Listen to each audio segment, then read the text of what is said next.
I just want to start this by saying I think I figured it out. Here's what's been happening. I had all this content, all of these videos that I recorded, all of these things that I had lined up, and I started watching them back and I started editing them, and I was like, I hate all of this. I hate all of this. I don't like any of it. I don't feel like any of this is what I want to talk about or where I'm at right now. So I scrapped everything. Everything has been scrapped, and we're starting a new thing. So if you are new here, hello, my name is Shayla Monique. I wouldn't necessarily say that I have a niche. I am freshly 40 years old. I am on the other side of divorce, and I'm just trying to figure out what life looks like now. I'm in a space where I'm trying to close the gap between the woman that I see myself being and where I am now.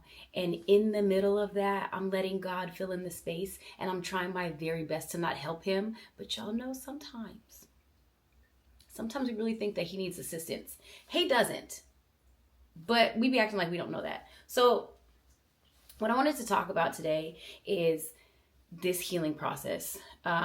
Because I'm realizing now that it has not just been in attachment to my romantic relationships, but it's been in attachment to all of my relationships. Healing is not linear at all. Some days I am never worried about the loss of the life that I thought I was going to have with that man. And some days I be in here like, child, it's going to be me and this cat. My daughter is about 6 months away from graduating high school. What am I going to do then? I'm not going to have nobody in here with me at all. Maybe the Lord is waiting to send the man until then. I don't know. I really have no idea. It just has been very different than what I thought my life was going to look like at 40. And one of the things that I have been really struggling with, and even just me saying the word struggling, I'm the oldest of all my siblings. I'm the eldest daughter of an eldest daughter. I always feel like I'm supposed to have the answers, like I'm supposed to know what's going on, like I'm supposed to have it all together because somebody's always watching me. And so even just admitting that I'm struggling with dealing with something is such a big thing for me to say out loud, but I just did it. Congratulations, that's growth. I've said it out loud. This particular season of life has been really about just rebuilding my life, rebuilding my my self-confidence, rebuilding my trust within myself, rebuilding the things that the locust ate, the years that I wouldn't say were wasted, but were spent on another assignment that is no longer what my assignment is, right? And so now I'm in this weird space where I'm okay with being alone. Like, that's fine. But I think I thought that being alone was going to look like I would just shift from spending time working on whatever I was doing with marriage to spending time with my girlfriends, being out, being in the streets. It was just summer. I thought I was going to be outside all summer. This is the most inside summer I've ever had. And I didn't think that's what it was going to look like. And so healing alone has just been a really uncomfortable space for me. But it has allowed for a lot of aha moments, a lot of realizations, a lot of things to be brought to my attention in my alone time with God, and just the reading that I've been doing, the conversations that I've been having with other people, conversations I've been having with my therapist. Just been like a lot of things where I'm just like, I'm able now to see how I got to where I was, how I allowed myself to get into deep with that person to where we got married. Not that he was a bad person at all, just there were a lot of things that were not congruent and that should have told both of us that forever was just not going to happen. But with anxious attachment styles or avoidant attachment styles and some narcissistic behaviors and just unhealthy attachment and communication, and there are so many things that were just like, there was no way without a true commitment to really working through all the ugliness with God at the forefront, it was going to work forever. And that's not what happened. And so it became a point where I said, this just isn't healthy. And not only is it not healthy for either one of us, this is not what God promised us. This is not what marriage is supposed to look like. This is not the life I want you to have. It's not the life I want me to have. And it's certainly not the life that I'm going to model in front of my daughter. So let's just call it quits. Even though I was very sure about that, that doesn't always feel like it was a good thing. There's times where I'm like, man, I'm 40, I'm single, I'm never gonna have anybody. I have a kid. My living situation looks completely different than what I thought it was. I'm in an apartment where I thought I would be in a house by now. The car that I drive is a great car, but I thought by this time I was going to have my cute little BMW or my Benz, and I don't have that yet. I have a Volkswagen. It's a great car. I'm not even going to say anything about that. I don't want anybody to watch this knowing the story of how I received my car, to think that it's not me speaking from a place of like ungratefulness or a lack of gratitude. I'm just saying, what I thought it was going to be like. There's all these things, these ideas that I had that they're not where it is. And so in this process of being by myself, I've really been able to sit alone and think about, why did I even think that? Where did those ideals for my life come from? Some of them, are they rooted in what I really want because I want it, or because other people told me I should have these things, or my life should look like this by a certain time or a certain age, or a certain level of success equates to that thing. And even when it comes to the relationship aspect of being single, I've been kind of begrudgingly serious about my alone time in this season. Also meaning that I'm not, you see me, right? I've never had to be concerned about whether or not somebody was checking for me. However, just because somebody has been checking for me does not mean that that person was good for me at all. I know this because I have had the time now to sit here and look at all of my relationships. There has been a lot of things that it's just like, oh, I really just was talking to him because he was around. I thought he was consistent. Or, yeah, I knew that there was another girl in the equation, but I knew about it. So I felt like I had the upper hand. I knew what was going on. I chose to deal with that. Sometimes I didn't know that was going on, and I had to exit stage left as soon as I found out, because I don't that in my early 20s I was dumb and I did stuff like that, but never after that. Like, that's just so it's a whole nother conversation about respect for yourself and respect for the people that you are dealing with romantically. That's another conversation. But I realized there's never been a time where I wasn't talking to somebody, whether we were just talking on the phone or whether we were actually going out together, whether we were in some kind of situationship or we were actually in a relationship. I've always had some kind of attachment, some kind of way to some guy. And this has been the longest amount of time where I haven't been talking to nobody. And it's a little odd because sometimes it gives way for the thought of there's my stock has gone down. Like, I'm old now. It doesn't matter how often I'm in the gym, and I'm keeping it together, not just for the health benefits, because I want you to look at me. I'm going to say there's nothing wrong with me wanting for a man to find me attractive. There's so much more behind this that I like looking a certain way. I like feeling a certain way. If you look at me, you're welcome. However, that does not equate to salacious behavior. I just want to say that. What it has allowed me to see now is, like, whether I wanted to admit it or not, sometimes I'm really looking for outside validation, and that's not correct. The validation should come within me. Even that, I come from a very tight-knit family.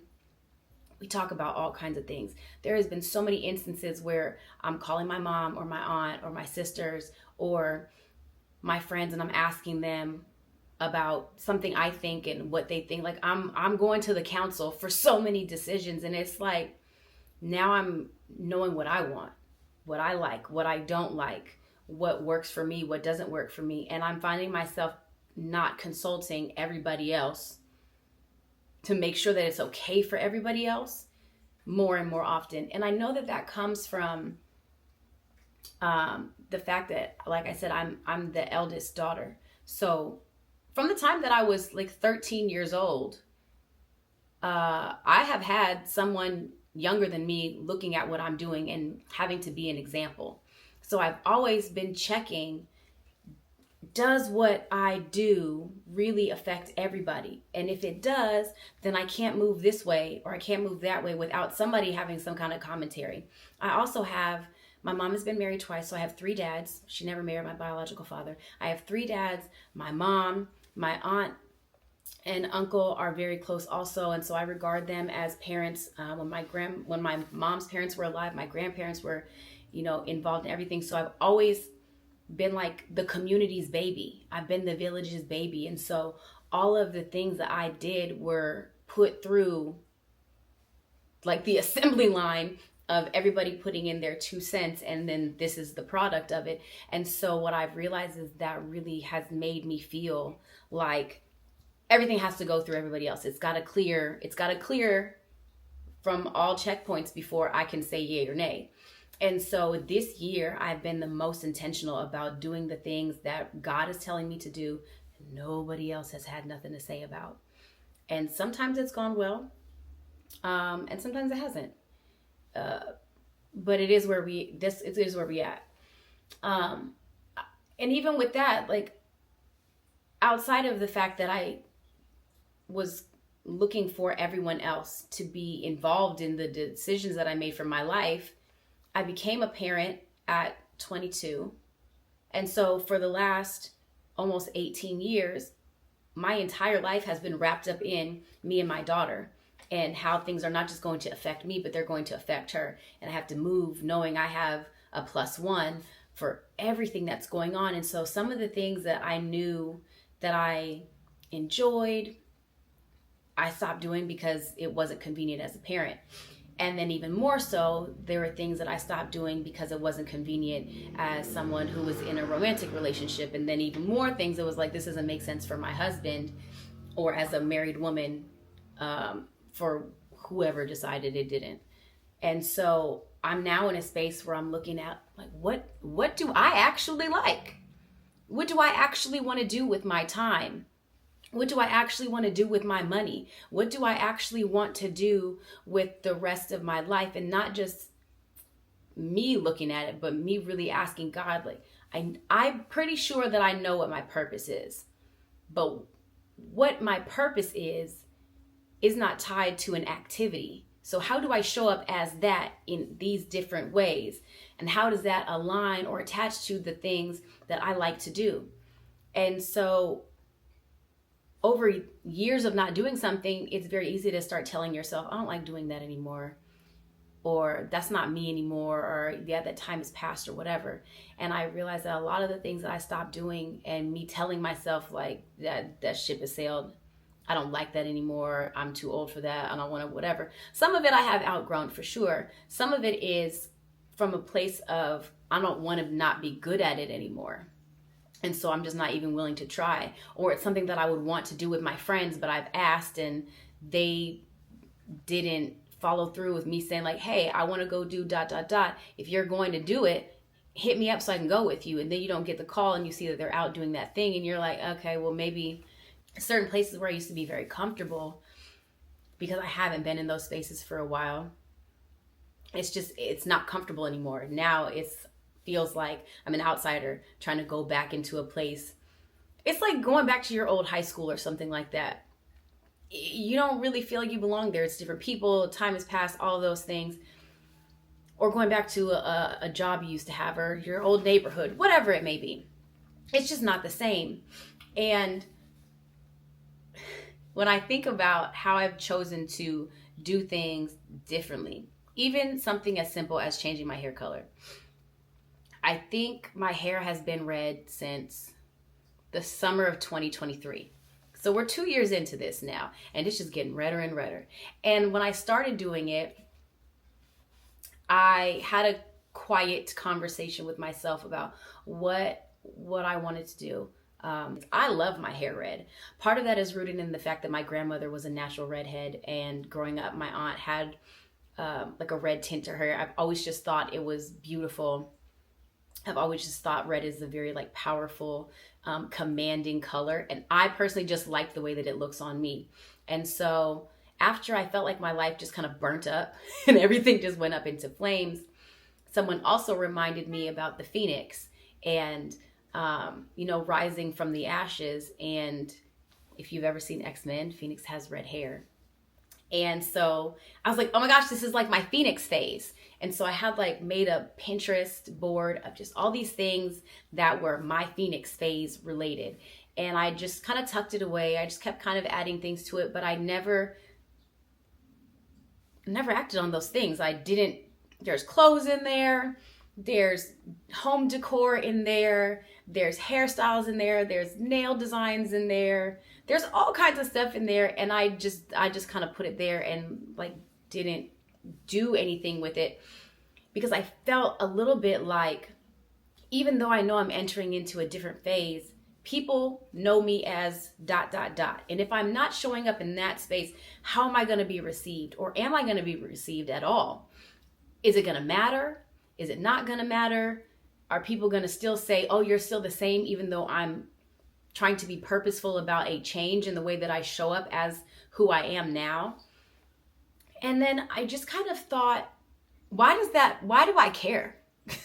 Why do I care about that? Why does that matter to me? It really shouldn't. At the end of the day, none of these people are paying my bills. I'm not in a relationship with any of these people. My friends and I talk about the things that matter to us. And my friend group is smaller, but that's okay because the people who are here, the people who I go deep with my friends. They're family as far as I'm concerned. Even if we don't talk every single day, we're locked in. And so, and even with them, there are some decisions that they make that I'm like, all right, girl, that's what you want to do. They're like, okay, sir, I don't like it, but if you love it, I'll be here. I just want you to know ahead of time, I don't know, friend, but we'll see. And they're doing the same thing for me. So when I think about just even the name of the Phoenix phase, and I'll get to why that is important. If everything goes up into flames, of course things are going to be a little crunchy. Of course things are going to be burnt. That makes sense, right? It's going to smell a little smoky, it's not going to be perfect. Things have to be rebuilt. Some things have to just be laid to rest. But at the end of the day, it is the most powerful because something new is being born and it's stronger. Even the Bible talks about being tried by fire. And so I feel like I've gone through a very hot season. Things got burnt up. And where I am now is looking at what is left, looking at what is new, and looking at the possibilities of where I am now. And I'm leaning into the gratitude of what it was and what I learned, and the gratitude of surviving all of that and coming out on the other side refined by the fire, not destroyed by it.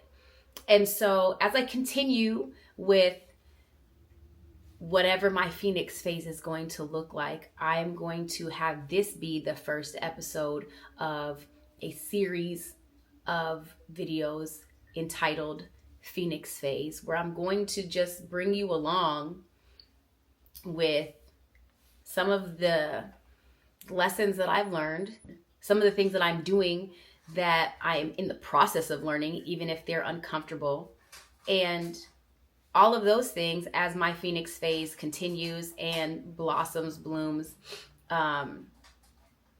because I know I'm not the only person who's in the midst of figuring something out. Granted, a lot of my videos have been about let's talk through this thing. This is going to be a little bit more focused. This is going to be a little bit more community driven. I want you guys to talk to me about the things that you guys are struggling with. If you're comfortable to do so, I will have my email in the description of every single video so that you can reach out to me so we can talk. If you need prayer, if you need to vent, if you need some advice, if you have something that you think may help me in my particular journey that you experienced and that you found success doing, I'm open to all of that, because nothing that we go through is meant for us to go through it by ourselves.